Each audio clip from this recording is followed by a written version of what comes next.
Përfundoi afati për regjistrimin e diasporës në Shqipëri, ja si janë numrat. Të paktën 232.000 shqiptarë që banojnë jashtë vendit do kenë mundësi për të votuar në zgjedhjet parlamentare të 11 majit. Ndonse afati kërkesave për regjistrim u mbyll mes natën e datës 4, ky numër pritet të rritet më tej deri para ditën e mërkurës.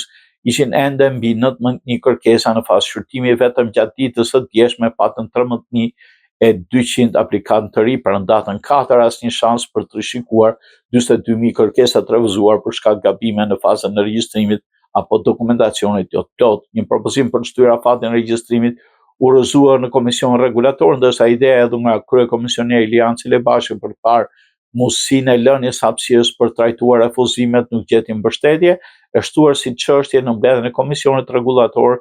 Nga një prej anëtarëve ideja nuk u hon në votim. Regjistrimet e zgjedhësve nga jashtë vendit tejkaluan pritshmëritë fillestare të Komisionit Qendror të Zgjedhjeve dhe ashtu edhe vetë partive politike.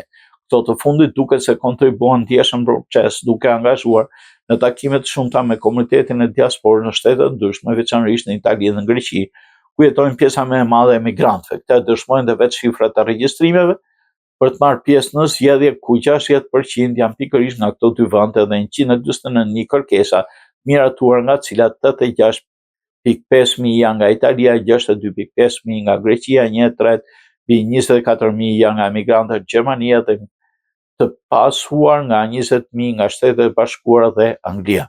Në total, kërkesat për pjesëmarrje në zgjedhje kanë qenë nga mbi 100 shtete, sipas parashikimeve ligjore. Vota e emigrantëve do të llogaritet në qarkun ku kanë rezidencën në Shqipëri. Gati 49.500 votues i përkasin Tiranës, pasuar nga Fieri me 30.000 votues nga jashtë, Durrësi e Elbasani me 23.500 tillë.